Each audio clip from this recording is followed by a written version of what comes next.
Bonsoir à tous et bonjour à tous, parce que ça dépend à quelle heure vous nous écoutez, c'est le Léo Rugby Club, épisode 9, nous sommes le 31 janvier 2017. Salut Damien. Salut Léo et salut à tous. Et ouais, alors cette fois on est deux, et on va essayer de tenir à 1 heure à 2, parce que même quand on est deux, on peut tenir plus d'1 heure. Ah mais quand on est parti à discuter... Ah ben dès qu'on digresse, c'est vraiment la folie.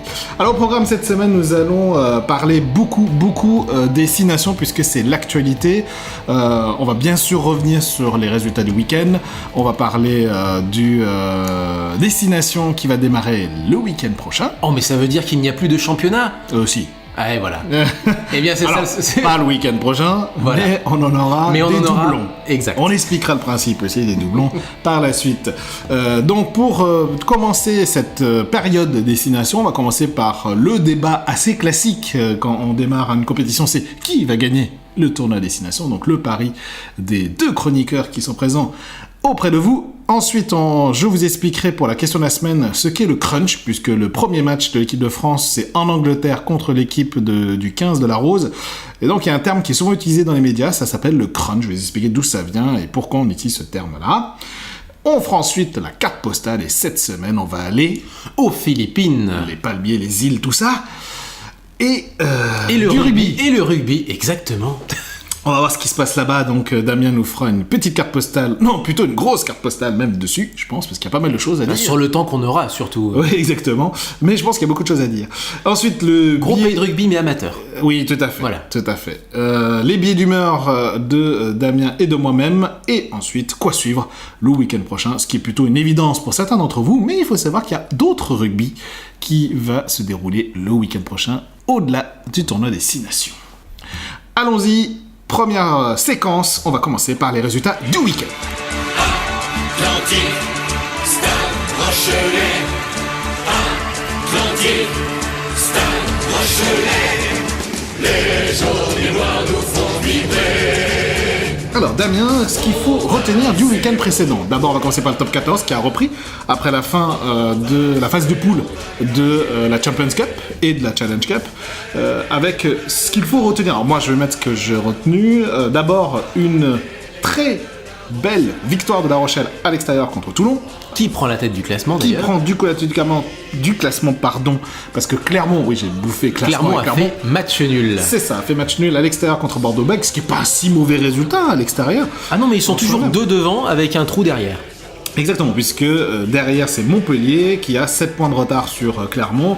Donc autant dire que les 2 premières places qui sont directement qualificatives pour les demi-finales sont quasiment... Alors, on ne peut juger de rien, mais en tout cas, c'est probablement La Rochelle et Clermont qui sont en tête. Les 2 équipes qui jouent le mieux d'ailleurs au rugby, faut le dire. En ce moment, clairement. Après, moi, je retiens 2 choses. Alors évidemment, il y a La Rochelle et Clermont, on vient d'en parler. 2 clubs qui, de toute façon, ont le vent en poupe depuis le début de la saison et qui ont confirmé tous les 2 leur bonne dynamique, même si Clermont laisse passer des points, mais malgré tout... Pas grand chose pour les inquiéter. Non, je retiens 2 choses. La première, c'est en toute fin de classement, les 3 équipes de queue de classement ont gagné. Bayonne a battu Brive, 33-23. Plus sensible, même s'il n'y a pas beaucoup d'écart de points, Grenoble a battu le Stade Français et avec la manière en plus de ça, 44-22. Ce qui est dommage, c'est qu'ils n'aient pas fait le bonus offensif avec un tel score, mais bon. Et ils seraient revenus justement à 9 points de Lyon qui en fait, je sais pas comment. On va encore dire qu'on va parler de Lyon, qu'on va en faire des tonnes, mais ils sont toujours dans cette. Si tu veux, c'est un feuilleton, cette équipe, c'est absolument incroyable. C'est-à-dire que là, ils sont à la fois très heureux d'avoir gagné, il n'y a pas de souci, simplement, en même temps, ils peuvent se dire ouf, parce que les 2 autres équipes derrière ont également gagné. Donc, si tu veux. D'autant plus que Lyon a le bonus offensif, donc ça fait un peu d'air. Ouais, c'est un petit peu d'air, mais ils n'ont pas vraiment pris le large non plus. Il y a 10 points de différence, ce qui est bien. Quand même. Ce qui est bien. 10 points quand même, avec le rythme de Grenoble et de Bayonne. Je pense que c'est plutôt bien parti. Pour enfoncer le clou, c'était une victoire, pas contre n'importe qui, contre le Racing 92. Premier match en plus de ça, officiel en championnat dans le nouveau stade de Gerland. Contre championnat, effectivement. Qu'on appelle désormais Matmut Stadium de Gerland. Enfin, moi je dirais toujours au stade de Gerland. Oui, c'est pas grave, voilà. Chez nous les Lyonnais, on dirait ça. Ouais. Ça, c'était la première chose. Voilà, donc les 3 équipes de queue de classement qui gagnent. Donc ouf pour Lyon, de l'espoir pour Grenoble. Et alors peut-être encore un tout petit peu de lumière au bout du tunnel pour Bayonne, mais il y a quand même relativement peu de chance. Sincèrement, ça va être compliqué. Et la deuxième chose, c'est qu'on disait déjà que Bordeaux-Bègles était poissard, mais là, ça se confirme. Match nul contre Clermont. C'est très bien de faire match nul contre Clermont. C'est quand même l'ex-premier, désormais ex-premier au classement. Sauf que ça les met un petit peu... Alors, ça les rapproche un tout petit peu de la zone des quarts de finale. Mais malgré tout, ils sont encore quand même à quelques points. Ils sont du mauvais côté de la barrière. Ils sont 7e au classement. Et il y a encore un petit peu de chemin à faire pour espérer accrocher les phases finales. Ouais, encore du temps, puisqu'on est à la 17e journée, il y a 26 journées. Voilà, donc il y a encore un peu de temps, mais c'est vrai que aujourd'hui, ce qu'il faut également retenir, c'est que Castres s'est placé dans le peloton en battant Montpellier 38-25, ce qui est plutôt un bon résultat pour Castres qui rattrape Montpellier. Voilà, globalement, ce qu'il faut retenir du top 14, on a fait du coup rapidement le classement. La Rochelle 54 points, Clermont 53, Montpellier 46, Castres 43, Toulon 42, Toulouse 42. Et c'est justement c'est ça qui est intéressant, c'est que les 4 soi-disant quarts de finalistes se tiennent en 3 points. En 4 points, exactement. Voilà. Et en bas du classement, Lyon 33, Grenoble 23, Bayonne 20.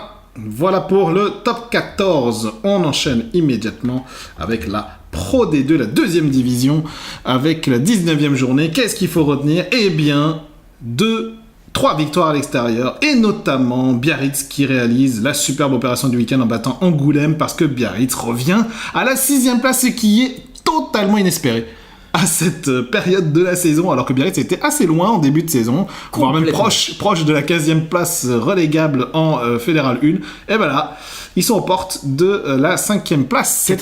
Quatrième victoire de suite. Ouais, c'est excellent en battant Angoulême, qui est l'équipe en forme du moment à l'extérieur, et donc c'est vraiment une excellente opération pour Biarritz.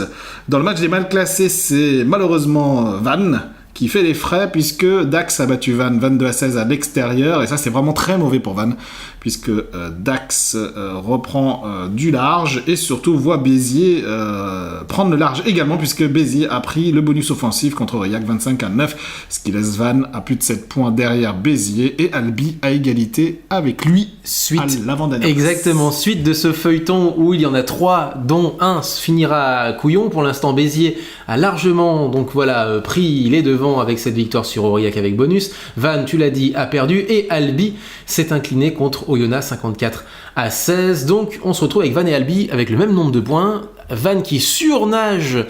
C'est pas un mauvais jeu, c'est un peu un mauvais jeu de mots, mais voilà, Vannes qui surnage, malheureusement, ils sont tous les deux à 30 points, Vannes et Albi, et donc pour l'instant, Vannes est du bon côté de la barrière, Albi non. Ça peut changer d'un moment à l'autre, il reste encore... il reste du temps encore. 11 journées. 11 journées, ouais. Donc il y a encore du temps pour voir venir ce qui va se passer en bas de classement, mais après Vannes est un promu, donc voilà, il faut pas non plus... considérer que c'est pas surprenant qu'il soit à ce classement-là. Après, que si les 2 promus se maintiennent, ça serait, je pense, une première depuis très longtemps. Il faut retrouver la stat, mais ça serait une première depuis très longtemps. Je crois que ça s'est quasiment jamais fait. Ouais. Montauban, d'ailleurs tout en haut du classement, Montauban est le seul club qui a fait la mauvaise affaire en allant perdre justement du côté de Mont-de-Marsan.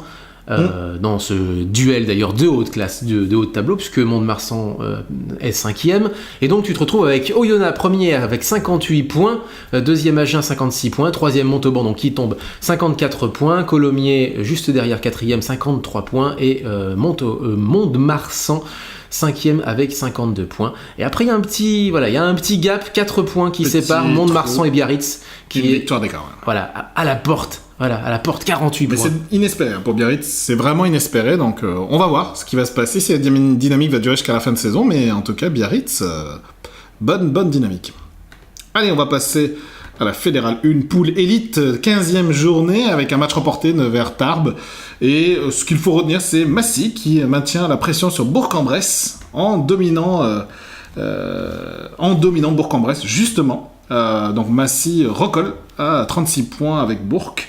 Aix-Marseille également maintient le rythme puisqu'il gagne à Limoges 18-13 à l'extérieur, donc ça permet à Aix-Marseille de se placer en 3e position. Il faut savoir que dans cette poule élite, le premier accède directement en Pro D2 et les 4 suivants font la phase finale pour désigner le dernier promu en Pro D2. Donc voilà, c'est pour l'instant ça joue tranquillement, mais les équipes qui sont classées pour jouer la première place, c'est Bourg-en-Bresse, Massy, Aix-Marseille et Nevers qui pour l'instant lutte pour cette position. Voilà pour la poule élite.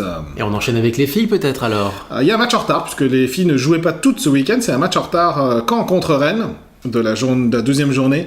Rennes a battu Caen à l'extérieur 27-12, qui fait que Caen reste toujours à portée de tir de Romagna en bas de classement, et Rennes reste en embuscade à la 5e position pour les phases finales derrière Toulouse.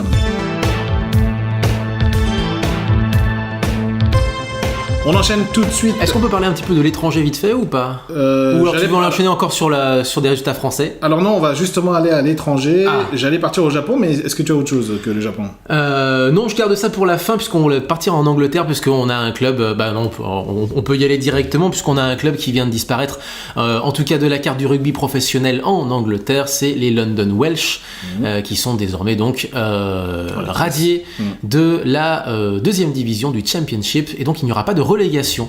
Le dernier, donc, qui était jusqu'à présent avant-dernier, Richmond, qui était condamné pour l'instant, finalement donc restera en Championship l'an prochain, et donc les London Welsh seront remplacés par le vainqueur de la League One.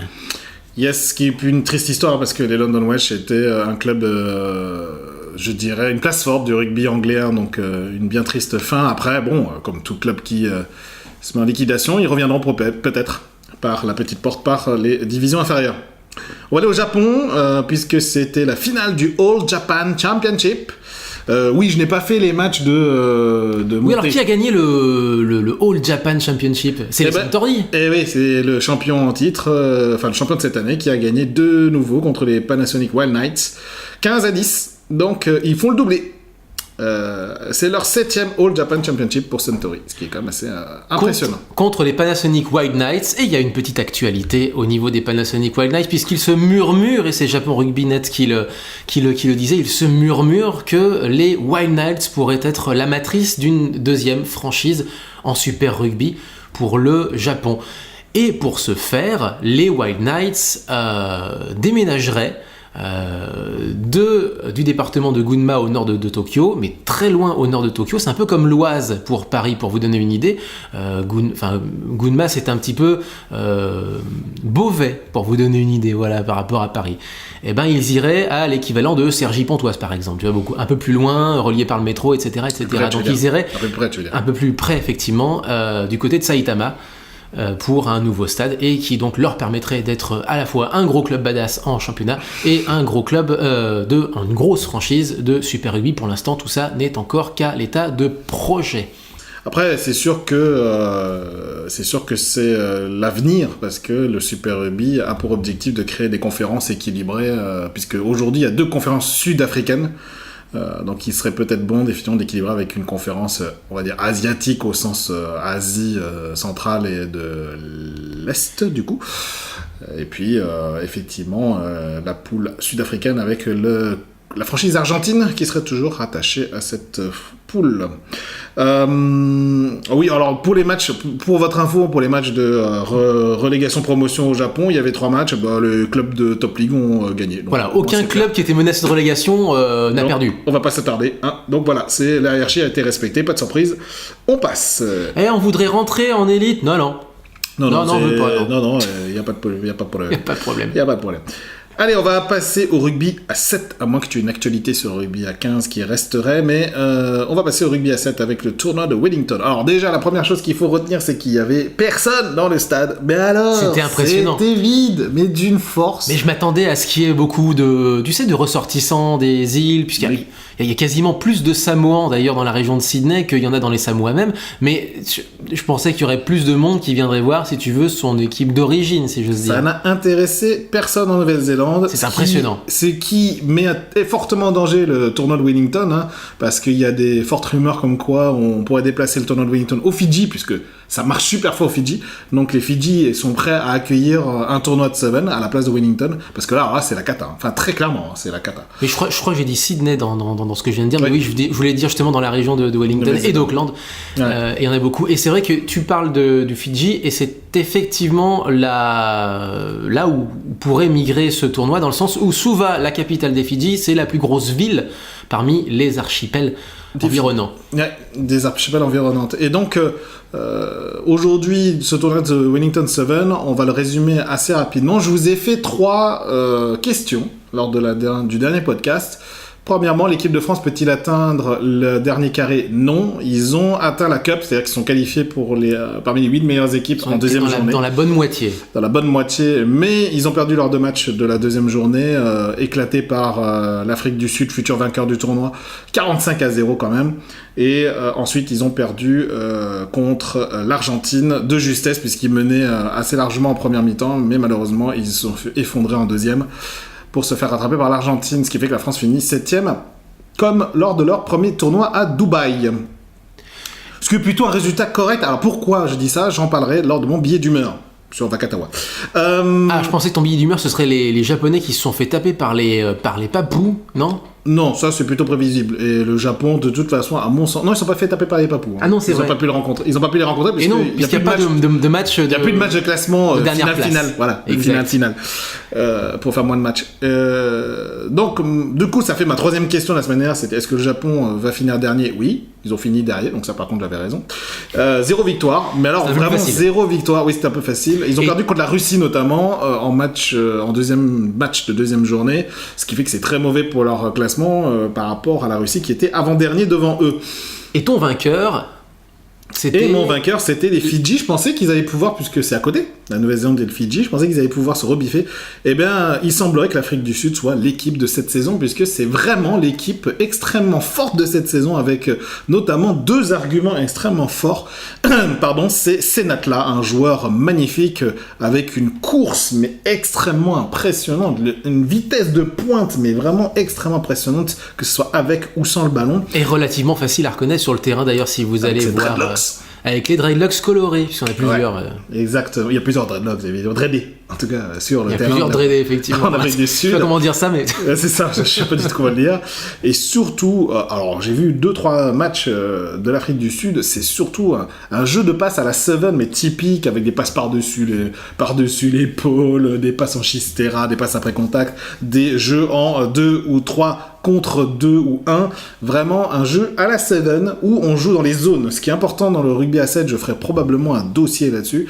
Important en rugby à 7, qui est très différent du rugby à 15, c'est jouer les zones. C'est-à-dire que le surnombre, on s'en fiche d'avoir un surnombre dans une zone très large, à la différence du rugby à 15, où parfois il faut être en surnombre sur tout un plan. Oui, un petit son, désolé.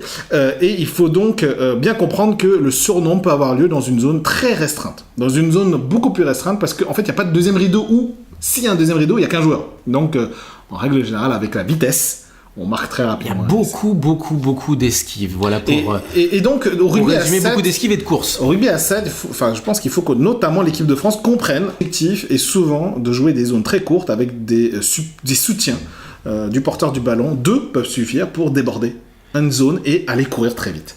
Tu vas un peu trop vite parce que ça s'apprend, si j'ose dire. Il y a des pays qui sont déjà au courant de ça, Fidji, et puis il y a des pays qui apprennent justement ces spécificités qui, jusqu'à ces dernières années, avaient encore en tête un schéma qui serait conforme au 15, alors que les 2 côtes sont en train de marcher dans leur propre chemin et de s'éloigner l'un de l'autre d'une certaine façon. Exactement. Du coup, qu'est-ce qu'il faut retenir de ce tournoi au travers des 3 questions que je vous ai posées ?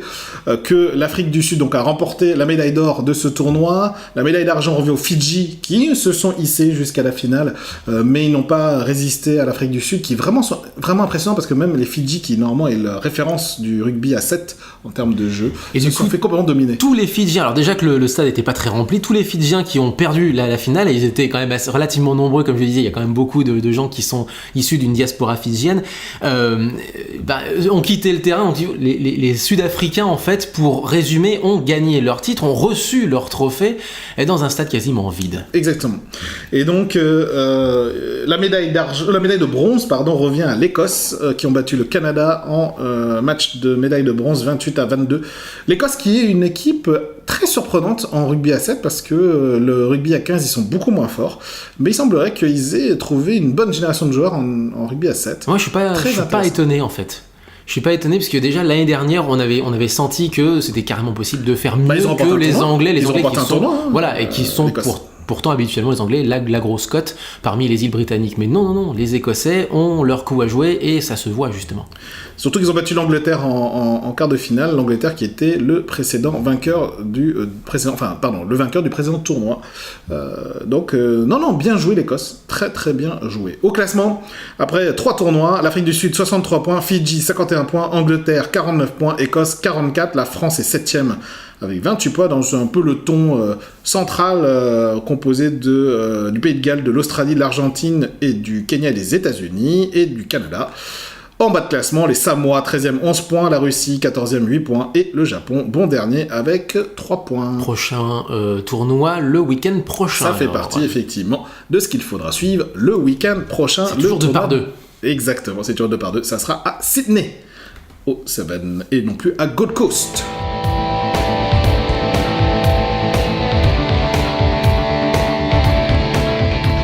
On enchaîne alors sur... Du 13, parce qu'il y avait du 13 ce week-end. On va faire très vite. Deuxième journée, le match que vous deviez suivre ce week-end, c'était notamment Saint-Estèphe-Toulouse, a été remporté, parce qu'il y avait trop de pluie. Par contre, l'autre match, c'était Limoux-Carcassonne, et en haut de classement, et c'est Limoux qui a gagné 34-28 contre Carcassonne, ce qui permet à Limoux de recoller par rapport au classement. À la 3e place d'ailleurs, Carcassonne et Lézignan toujours en tête. J'essaie de retrouver aussi le match des Dragons catalans, puisqu'ils ont joué aussi en match de préparation, mais j'arrive plus à le retrouver malheureusement, mais ils ont joué également. Ils ont joué ce week-end, dernier. Et c'était beaucoup mieux, puisqu'ils étaient, c'était une défaite, si je me souviens bien, mais pas un gros score, donc la préparation continue et ça a l'air d'accélérer. Il y avait aussi le premier tour, alors ça n'intéresse absolument personne, il y avait juste le premier tour de la Challenge Cup. Ouais. Avec le seul moment, en fait, pourquoi j'en parle ? Parce que c'est le seul moment de l'année, si j'ose dire, où tu peux trouver autre chose que des équipes anglaises, dans le sens où il y a notamment le champion écossais qui se prend tout le temps une dérouillée, ou ça dépend, ou qui passe des fois jusqu'au 2e tour et qui ensuite se prend une dérouillée. Mais bref, pour l'instant, ne cherchez pas de club particulier, c'est juste que pour l'instant, c'est vraiment le premier tour symbolique avec tout ce qui est un peu à la marge du système de rugby league anglais. Voilà, tout simplement. Donc on a notamment le champion écossais et les quelques clubs également gallois au passage. Exactement. J'en ai fini avec les résultats, je sais pas si t'avais autre chose, Damien. Si. Le week-end prochain, bien sûr, c'est le Super Bowl, on le rappelle. Dimanche, dans la nuit de dimanche à lundi, entre les Patriots de la Nouvelle-Angleterre et les Falcons d'Atlanta. Patriots ultra favoris, Falcons ultra outsider, et c'est très intéressant justement parce que les Falcons assument complètement leur statut d'outsider et les Patriots assument complètement leur statut de favori. Donc personne n'essaie de se prendre pour ce qu'il n'est pas. Et c'est bien parce qu'il y a certaines finales où certaines équipes essayent dans leur communication de justement brouiller les pistes. Non, là c'est complètement assumé. Salut, on est les underdogs. Salut, on est les favoris. Donc très intéressant à voir. Ce sera sur W9 pour la référence télévisuelle. Et la saison de football américain n'est pas finie. Certes, elle est finie en Amérique, mais justement, elle commence en France. C'est le moment où la saison recommence en France, et notamment pour les 2 divisions d'élite. Avec la reprise de l'élite, il y a à peu près, une 8aine de clubs.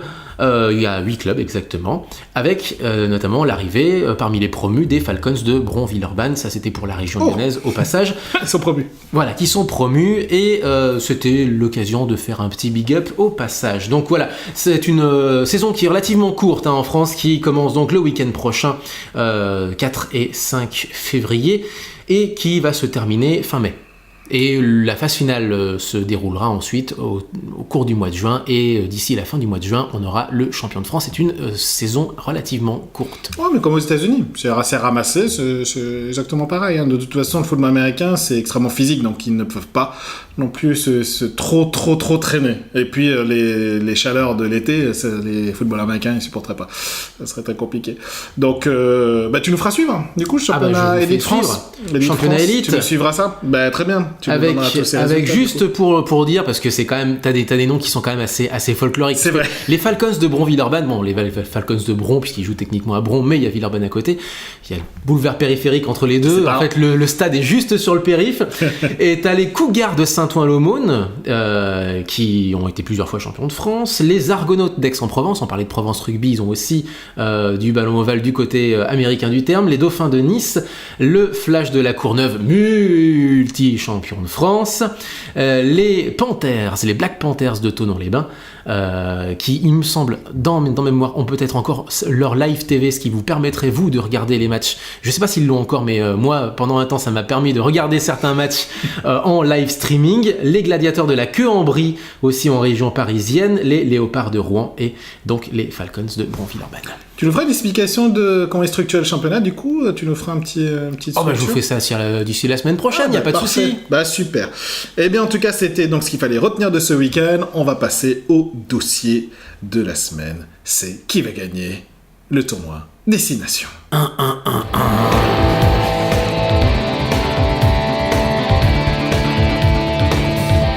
Alors, Damien, le dossier de cette semaine, c'est donc qui va gagner le tournoi Destination. Donc on va faire un petit débat là-dessus et faire le pronostic, un peu ce qu'on avait fait la semaine dernière par rapport aux quarts de finale et à la suite de la Coupe d'Europe.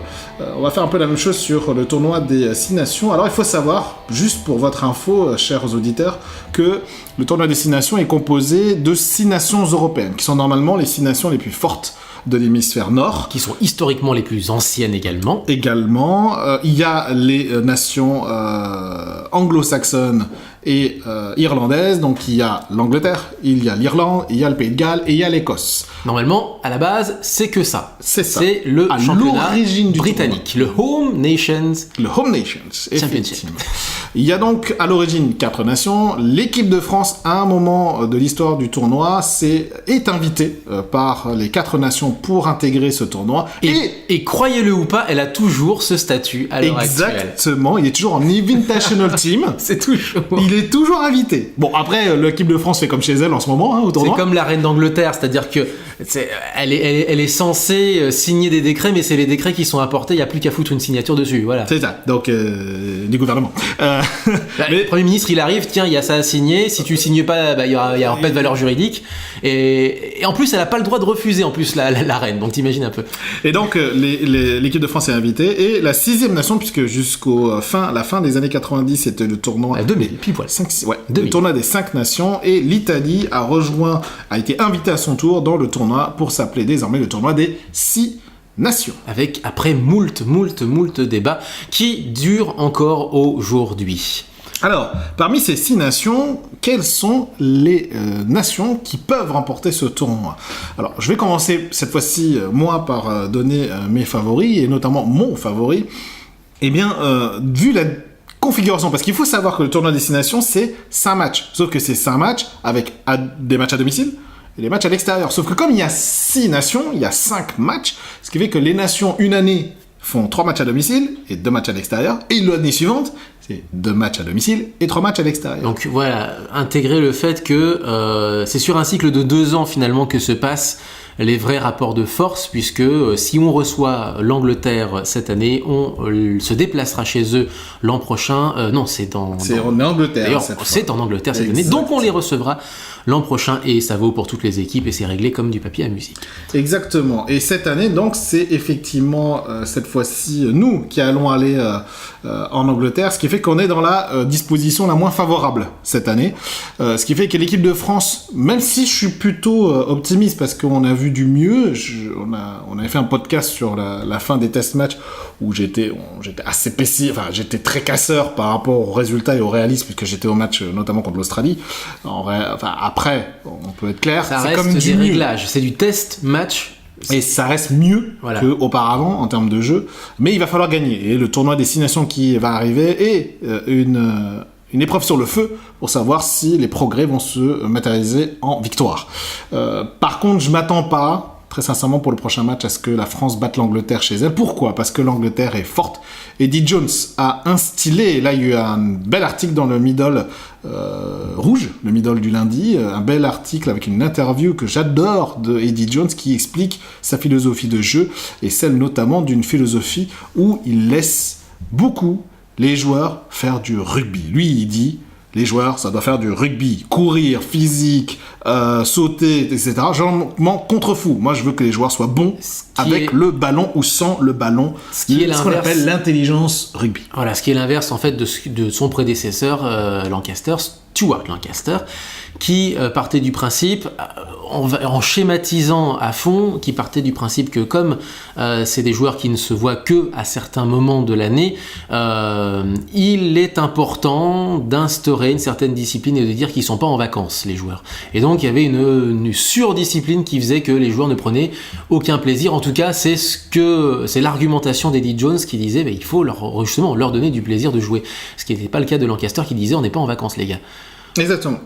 Après, voilà, donc pour moi... En exagérant évidemment. En exagérant un tout petit peu. Après, pour moi, je pense qu'effectivement, par rapport à Guy Noves qui a un peu la même philosophie, c'est-à-dire privilégier le jeu et non pas le physique, je pense que malheureusement, l'Angleterre dominera l'équipe de France. Je suis quand même chauvin, donc moi je suis pour l'équipe de France.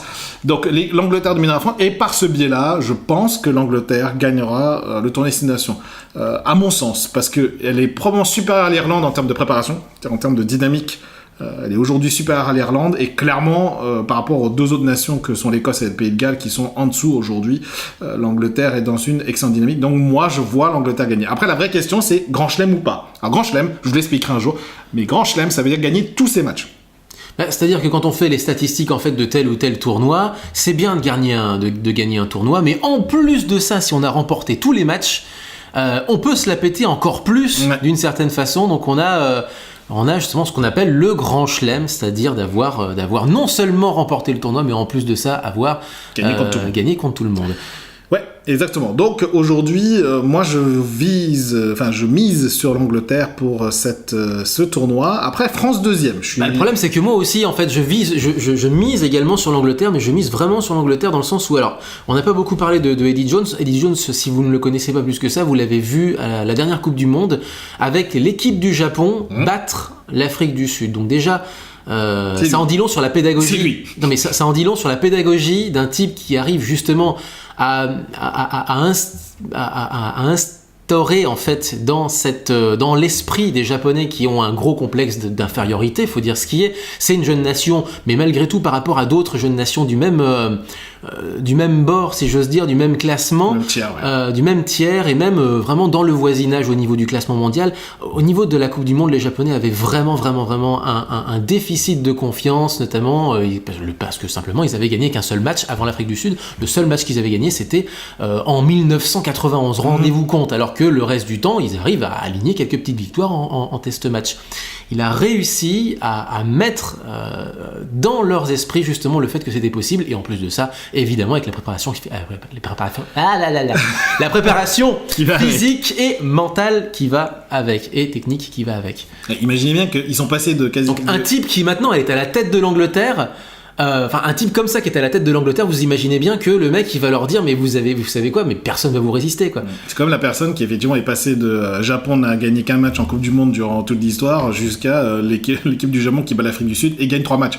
Alors c'est quand même assez hallucinant. Ça reste du sport, ça marche pas forcément à tous les coups. Non, mais c'est quand même l'homme qui a fait ça. Surtout c'est l'homme qui a maté la fédération anglaise de rugby, parce que c'est un Australien quand même. C'est pas un sélectionneur anglais qui entraîne l'équipe d'Angleterre. Et il a obtenu le respect à la fois des joueurs qui reconnaissent son talent, et surtout la fédération anglaise de rugby qui a dit on peut que constater le fait que ça marche finalement. Après, il aura toujours la pression, parce que justement c'est un entraîneur étranger, et donc le tournoi Destination, il ne peut viser que la victoire, surtout dans cette configuration où l'Angleterre va recevoir plus que d'aller à l'extérieur. Et un autre argument en faveur de l'Angleterre, et c'est pour ça que c'est très compliqué de désigner justement un outsider qui viendrait justement chipper la victoire à l'Angleterre. C'est un peu ce que je voulais te proposer, mais en même temps, quand je regarde les stats que j'ai sous les yeux, je me dis mais attendez, voilà, le Pays de Galles et l'Irlande, normalement, surtout l'Irlande qui est sur une bonne dynamique ces dernières années, apparaît comme un numéro 2 potentiel. L'équipe de France également, même s'ils ont gagné que 2 matchs l'année dernière, il y a quand même, l'équipe de France est tellement irrégulière d'une certaine façon qu'elle est capable justement de faire des gros coups. Et avec Guy Noves, avec quelqu'un qui met un peu les joueurs en confiance, c'est tout à fait possible. Maintenant, on a l'Écosse qui a repris un petit peu du poil de la bête, qui a une génération qui est pas dégueulasse, qui vise absolument pas la victoire, mais là où je peux en venir, c'est que tu te retrouves avec une Écosse, un Pays de Galles, une France, une Irlande qui sont plus ou moins du même niveau et qui vont certainement perdre beaucoup de points les uns les autres, enfin se battre les uns les autres, et derrière l'Angleterre va récolter justement les fruits de nos divisions, si j'ose dire, intestines, et chipper le trophée selon moi. D'accord. Après, oui, je comprends tout à fait ce que tu veux dire. Après, je pense qu'effectivement l'Irlande et la France sont pour moi les deux potentiels deuxièmes derrière l'Angleterre. Après, la configuration de nouveau fait que l'Irlande et la France, bon, on va voir, hein, mais la configuration fait que les deux sont à peu près dans la même config, c'est pour ça qu'on les met dans cette position-là. Parce que les deux autres nations qui sont dans la même configuration d'Angleterre, c'est l'Écosse et l'Italie. Alors pour moi, l'Écosse et l'Italie sont vraiment en dessous aujourd'hui en niveau. Oui, je sais que c'est mieux l'Écosse, mais c'est compliqué. Hein, L'Écosse, ils visent la troisième, ils visent un coup. Voilà. Ils visent un coup, mais un coup, il suffit pas pour se classer plus que quatrième. J'en ai absolument pas parlé, si tu veux, pour en faire un vainqueur potentiel. Par contre, ils peuvent être le kingmaker. Ils peuvent être le faiseur de roi en gagnant le match que l'autre équipe ne devrait pas perdre si elle... Sauf que le kingmaker, ça sera pas le cas puisque l'Angleterre va gagner. Mais c'est plutôt le second maker, si tu veux le faire. C'est-à-dire que voilà, et si on est ric-rac entre l'Irlande et l'Angleterre ou entre la France et l'Angleterre, et si l'Écosse arrive à mettre son grain de sel, à battre l'Irlande ou faire un petit match nul qui va pas bien justement, c'est-à-dire qu'il y a un match nul qui va bien mais pour eux, mais pas pour les Irlandais, l'Angleterre aura... Enfin pour moi c'est vrai qu'ils ont le vent en poupe. Après, sait-on jamais, hein, c'est le petit match nul qui peut faire perdre justement la bonne dynamique, ça peut être aussi Écosse-Irlande. Mais bon, Écosse-Angleterre, pardon. Ouais. Mais bon, ça m'étonnerait. Enfin, ça m'étonnerait aussi. Le pari donc de nous deux, c'est l'Angleterre. Très clairement. Après, la cuillère de bois, je pense qu'on va être d'accord. Hein. Il y aurait une nation en faiblesse, comme ça a été le cas de l'Écosse pendant plus de 10 ans. Oui. On pouvait avoir un match pour la dernière place. C'est vrai que globalement, là j'ai les stats de l'Italie sous la main. La plupart des victoires de l'Italie, c'est contre l'Écosse précisément. Il y a eu 2 victoires contre la France, une contre l'Irlande, 2 contre le Pays de Galles et 0 contre l'Angleterre. L'Italie n'a jamais battu l'Angleterre en compétition. C'est complètement fou de dire ça. Ils sont invités tous les ans au même tournoi, mais bon, c'est pour faire de la figuration. Mais c'est vrai que ces dernières années, il y avait possibilité d'un match pour la dernière place et ça rendait les choses intéressantes. Là, non. Non, là, franchement, là, non. Là, ils avaient fait un exploit en test match, hein, mais ça a vite été retombé derrière. Mais non, et puis pour des raisons plus structurelles, ouais. C'est-à-dire que là, on va ramener ça à la crise en Italie, mais c'est non seulement une crise au niveau financier, mais c'est aussi une crise au niveau des institutions sportives. On voit ça dans le hockey, on voit ça dans pas mal de sports, de fédérations sportives. C'est vrai qu'en Italie, il y a une vraie déperdition des organisations au niveau de l'encadrement technique au niveau sportif. Et ça se ressent bien sûr dans le rugby. Et pourtant, hein, l'Italie n'a que 2 équipes pro. C'est quand même pas non plus la mer à boire à gérer, si j'ose dire. C'est pas un gros championnat majeur. C'est pas une super ligue qui va essayer le rapport de force avec une fédération n'est pas. Voilà, on n'est pas du tout dans ces configurations-là, on est dans quelque chose de beaucoup plus amical, si j'ose dire, en tout cas de beaucoup plus établi, avec 2 clubs pro et une fédération derrière. Et non, ça ne marche pas. Ça ne marche pas. Donc voilà notre pronostic pour le tournoi des 6 nations. Pour la prochaine fois, nous ferons un dossier sur la sélection des joueurs de l'équipe de France et la composition de l'équipe de France. Bon, ça aura lieu après le premier match, donc on pourra surtout faire un peu de top 3 et de down 3, de flop 3 des joueurs de l'équipe de France durant ce match France-Angleterre, enfin Angleterre-France.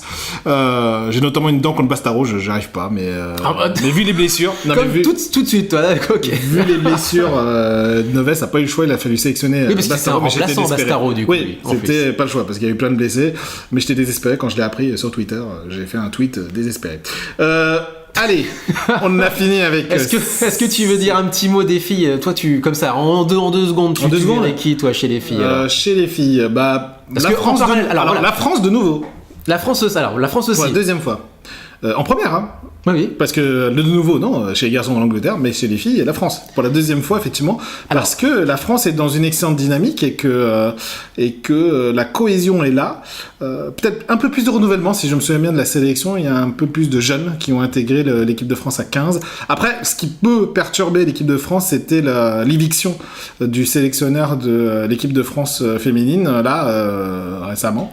Et donc, il y a peut-être une perturbation, mais je suis plutôt confiant par rapport à l'équipe de France Les féminine. les filles restent les mêmes, elles s'organisent, enfin elles Après, savent, tu sais, l'entraîneur, moi je crois toujours que l'entraîneur est important.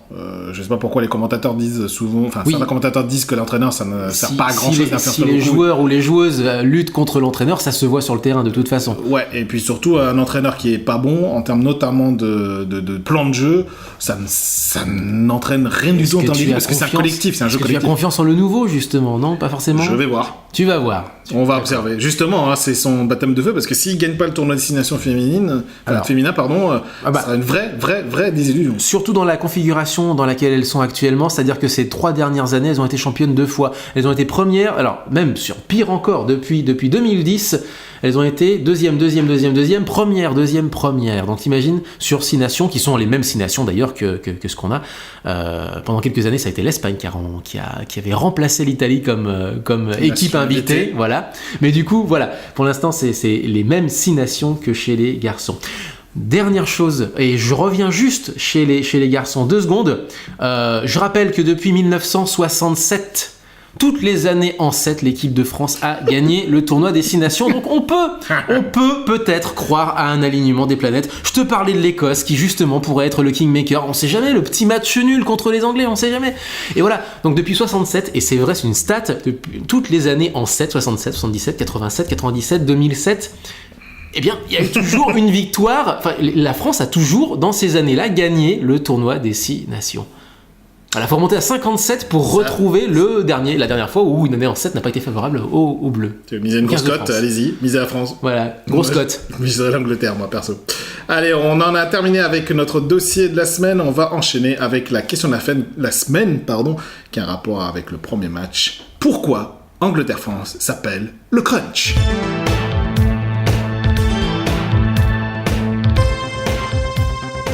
Crunch. Alors, on entend ce mot dans toutes les bouches des journalistes, des reporters et des chroniqueurs rugbystiques. Le crunch. Prononcer le crunch d'ailleurs. Le crunch en France, le crunch en Angleterre. Le crunch, ça vient d'où ? Pourquoi on appelle l'Angleterre-France le crunch ? Pourquoi ça s'est perduré et surtout ça date de quand ? Eh bien ça date de pas si longtemps que ça. C'est un terme qui a été inventé par la presse britannique à la fin des années 90. C'est une expression en fait qui désignait tout résumé concentré de toute la tension qu'il y a eu dans les matchs Angleterre-France. Ce terme crunch en fait est un son qui matérialise bien la rencontre de 2 camions. Crunch. De 2 fauves qui se mordent les uns les autres, qui crunchent l'un l'autre. En réalité, le terme crunch, à l'origine, ça veut dire moment crucial. Crunch. Sauf que crunch, ça sonne super bien pour matérialiser vraiment le choc de 2 joueurs, le fait qu'ils se foutent des nions dans la gueule, ça fait crunch, ça bouffait l'adversaire, ça mordait les oreilles. Enfin, les Angleterre-France, ça a toujours été une rivalité énorme en rugby. Et cette rivalité date aujourd'hui depuis 1906, puisque le premier Angleterre-France date de 1906, le 22 mars à Paris. Et depuis 1906, ça n'a jamais arrêté. Les Anglais et les Français n'ont plus fait la guerre depuis la fin du 19e siècle. Et ben ils continuent à se faire la guerre au rugby. Tout simplement. Entre eux, d'ailleurs, ça date même du début du 19e. Donc, en fait, on a remplacé la guerre par le rugby. Exactement. Et en fait, ce crunch est très clairement une symbolique de toute cette tension, de toute cette rivalité, avec des déclarations. Alors, j'en ai sélectionné quelques-uns pour matérialiser ça. Des 2 côtés, il y a personne d'innocent dans cette histoire. En 93, par exemple, le talonneur Brian Moore était un fameux chambreur contre les Bleus et déclarait à l'époque que les Français, c'était des animaux. French were animals. J'ai le souvenir de ça. À l'époque, et le capitaine du 15 de la Rose également, entre 89 et 95, Will Carling, avait pris l'habitude, après chaque victoire, de réconforter les joueurs français en disant « Sorry, good game ». Sorry, GG. Et donc, bien sûr, ça a un peu énervé les Français. Et notamment, souvenez-vous, en 91, lors d'un Angleterre-France, les Français ont fini à 13, avec Moscato, notamment, qui s'est fait expulser. Et c'est ainsi que s'acheva d'ailleurs sa carrière, puisqu'il a été sanctionné durement par la Fédération internationale, puisqu'il a été exclu à vie. En foot, Zidane c'était contre l'Italie, mais bon, ça c'est autre chose. Mais c'est aussi une grosse rivalité d'ailleurs. Exactement, d'ailleurs. Et donc c'est une phrase, voilà, c'est une expression qui aujourd'hui perdure. Alors après, le crunch a été ensuite employé dans d'autres matchs, mais alors vraiment, c'est une hérésie. Le crunch, c'est Angleterre-France ou France-Angleterre.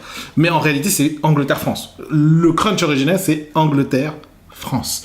Ensuite, France-Angleterre, par extension, c'est encore toléré. À Twickenham. France-Angleterre, c'est encore tolérable. Mais alors, si vous me employez ce crunch dans d'autres matchs, je vous donne de baffes. Bah d'ailleurs, un crunch entre Écosse et France, ça marche pas, ça déjà. Je bouffe de baffes. Non, mais même, je veux dire, ça sonne faux, quoi. Ça sonne pas, c'est pas un crunch.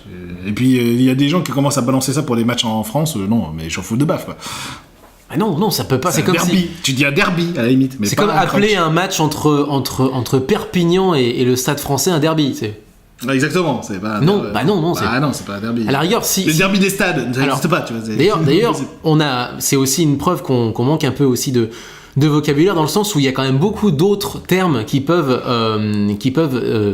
désigner tous ces matchs qu'on retrouve tout le temps. Alors évidemment, il y a un derby à Paris puisqu'il y a 2 équipes à Paris, mais par contre, entre le Racing et Bordeaux-Bègles, puisque c'est le continuateur du premier championnat de France, on peut appeler ça un classique par exemple, puisque c'est tout le temps, je veux dire, c'est des équipes qu'on retrouve tout le temps. Ou Toulon-Toulouse, c'est aussi un classique. C'est pas un derby du Sud, parce que les villes sont super loin. Non, puis surtout, c'est sûr que vu de Paris, tout est derby du Sud. Si voilà, vu de Paris, tout est derby du Sud, mais Toulon-Toulouse, c'est un classique d'une certaine façon. Voilà, c'est une...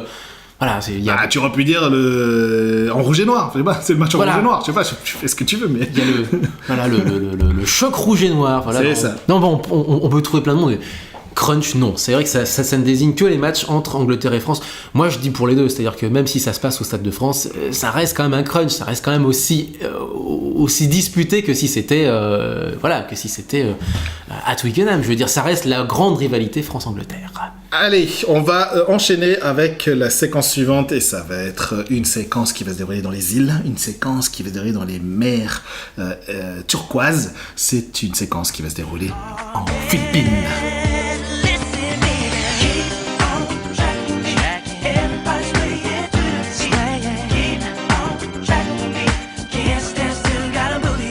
Galérer pour te trouver la musique des Philippines.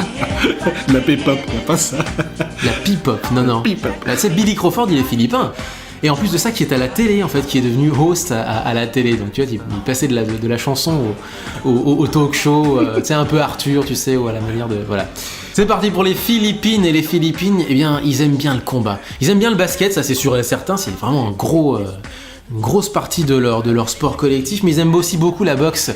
Ils aiment beaucoup les sports de contact en général, et le rugby, depuis quelques années, c'est relativement récent, est devenu quelque chose d'assez tendance. Alors tendance au niveau amateur, puisqu'à la base ça vient quand même, alors non pas des marins anglais, comme c'est le cas dans beaucoup de pays, tu sais, où tu te retrouves avec des marins anglais, australiens, néo-zélandais, qui viennent dispenser la bonne parole ovalesque.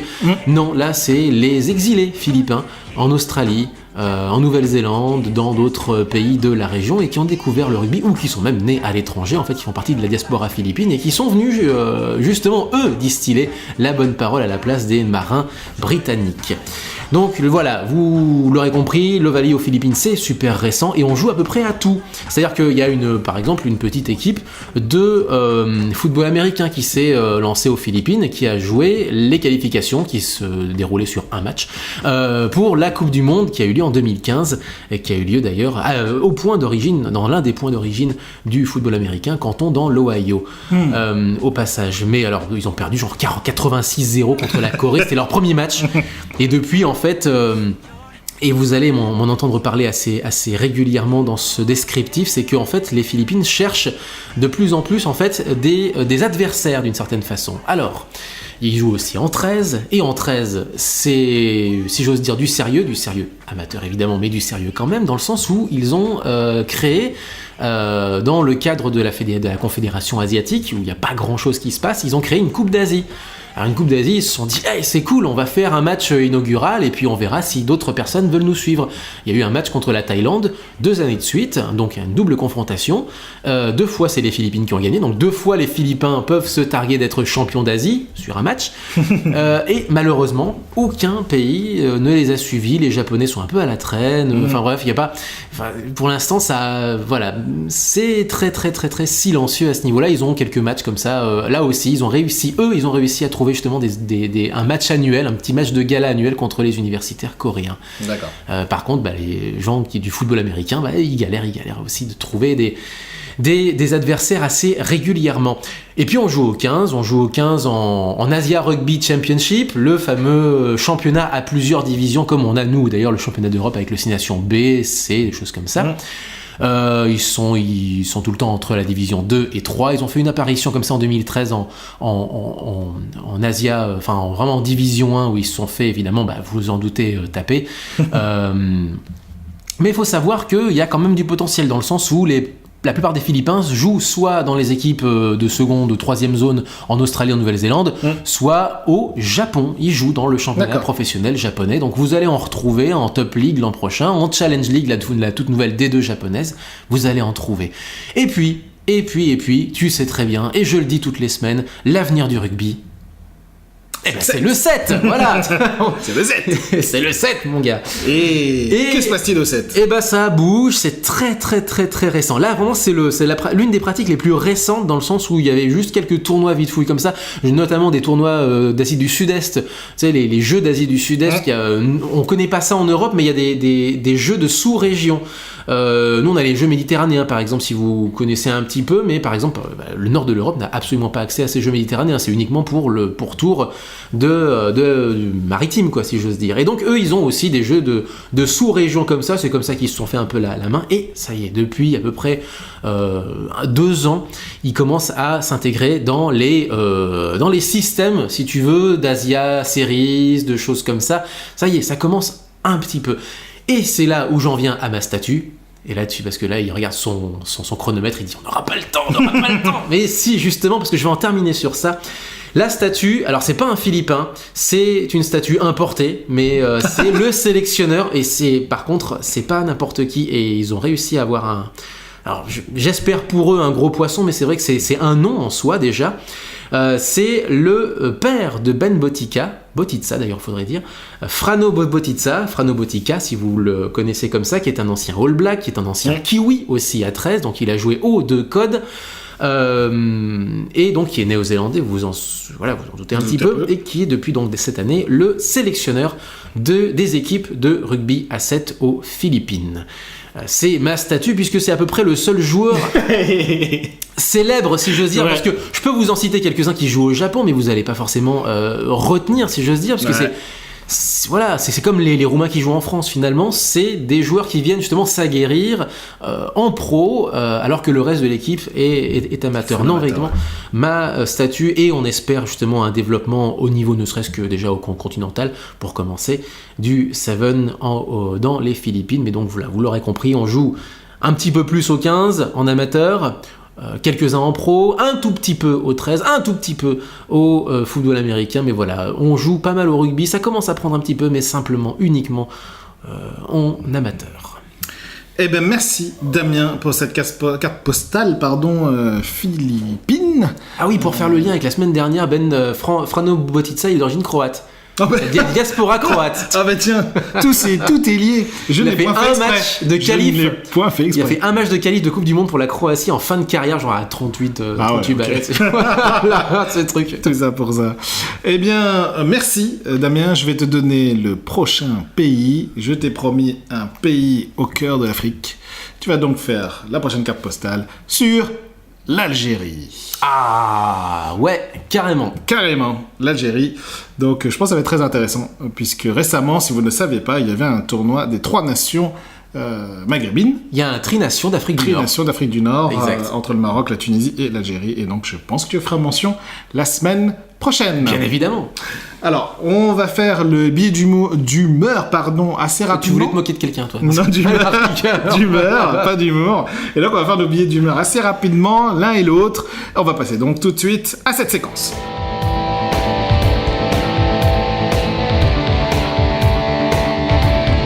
Alors, Damien, on va commencer par toi, d'abord.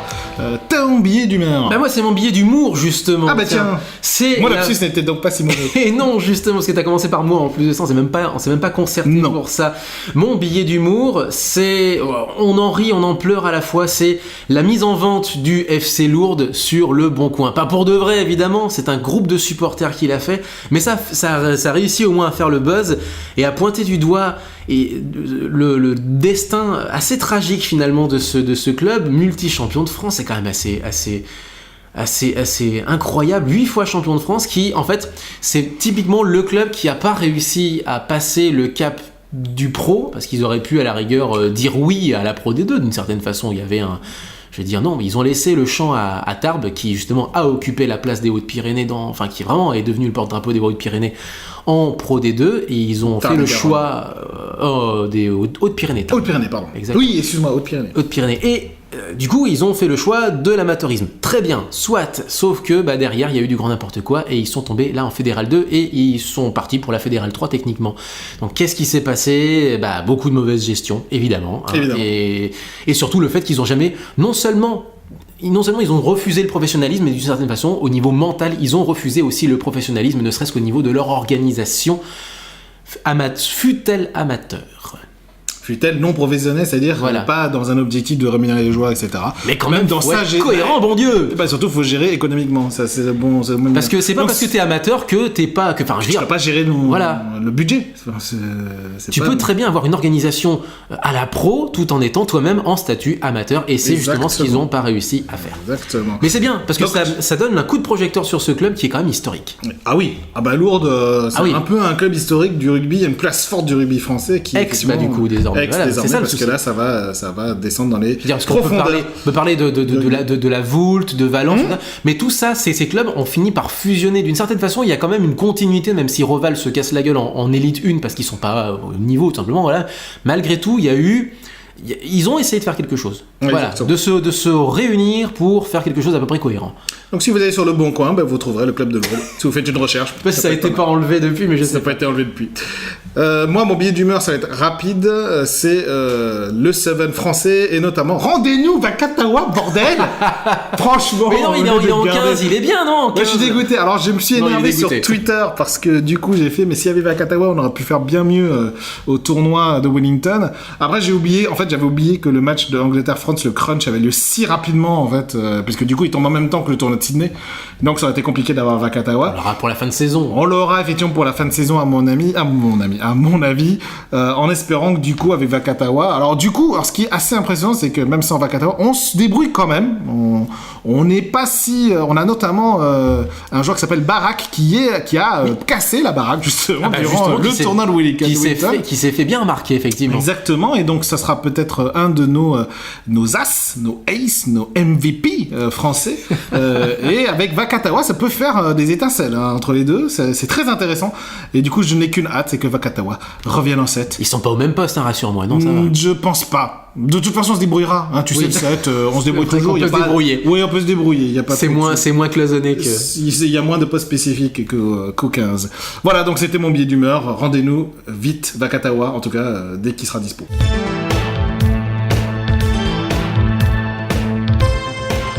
Alors, qu'est-ce qu'on doit regarder la semaine prochaine ? Il y a des conseils de regardure, des matchs à voir, à part les 6 nations ? Alors, voilà. Alors, les 6 nations, juste pour vous rappeler les horaires. Donc, les horaires des 6 nations, c'est Écosse-Irlande, tout ça sur France 2.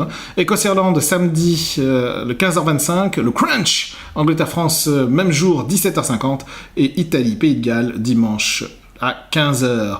Ce qu'il faut suivre d'autre, du 7 avec 2 tournois de Seven pour le prix d'un. Le tournoi féminin Sydney Seven avec l'équipe de France qui jouera vendredi. Bon, très tôt, parce que c'est à Sydney. Donc c'est France-Canada, 3h58 du matin le vendredi. France-Nouvelle-Zélande, 7h02 du matin. Et France-Papouasie-Nouvelle-Guinée à 9h22. Pas mal. En parallèle de ça, vas-y. L'équipe de France masculine de Seven joue contre les Pays de Galles le samedi 4 à minuit 14.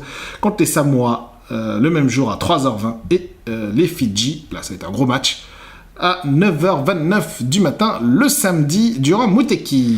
Ah oui, durant Mouteki, exactement. Alors, il y a aussi autre chose, non? Ouais, il y a 2 derniers matchs qui vont falloir suivre. Un match de 13, puisque c'est la reprise du Championship. Ah bah j'allais y venir, tiens, justement. 13 avec le premier match, Toulouse la première journée. Réintègre la 2e division anglaise, et ça se passe vendredi. Et ça se passe samedi. Samedi à 15h30. Exactement, 15h30. Toulouse contre Batley. 13. Les Bulldogs de Batley. Bulldogs de Batley. Et donc, ça sera le premier match. Et on va jauger du niveau de Toulouse par rapport à ça, sachant qu'il faut que vous soyez au courant. Les 4 premiers du classement à la fin de la saison régulière de Championship pourront jouer un tournoi final d'accession contre les 4 derniers de Super League. Donc c'est quand même une saison... Oui, on réexpliquera ça l'an prochain, la semaine prochaine. Justement, on a fait ça en fin de saison dernière. On réexpliquera ça la semaine prochaine. En tout cas, ça va être une saison test pour Toulouse. Et il faut noter également la reprise de la Press One avec l'intégration du club de la Press One, avec l'intégration du club de Toronto. Les Wolves de Wolfpack. Le Wolfpack de Toronto.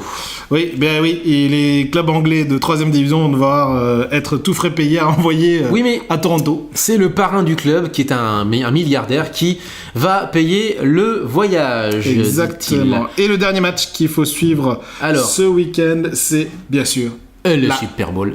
La finale. Le Super Bowl. Du championnat de foot américain, c'est donc à partir de 1h du matin entre les Patriots de la Nouvelle-Angleterre et les Falcons d'Atlanta. Nuit de dimanche à lundi à 1h du matin, c'est à la fois... Oui, vas-y. Spectacle, c'est à la fois du show, c'est à la fois... des grands moyens qui sont mis autour de ce match. Après, le halftime show et le concert de la mi-temps, c'est Lady Gaga. Après, le match en lui-même, en général, c'est pas fantastique. Mais bon, ces dernières années, c'était petit bras, j'avoue. Mais cette fois, c'est intéressant. Cette année, ça peut être intéressant. Parce que, de ce que j'ai vu des 2 équipes, les Falcons ont une équipe qui joue bien en attaque, mais avec une défense aussi extrêmement forte. Donc, une attaque assez efficace en termes de lancer, notamment. Lancer et course, en fait, mais surtout lancer. Et les Patriots, c'est un peu, effectivement, la grosse machine. C'est une machine de guerre. Voilà, c'est une grosse machine. Donc, est-ce que les Falcons vont arriver à détricoter la machine, à dérégler la machine? C'est ça l'enjeu du match, très rapidement.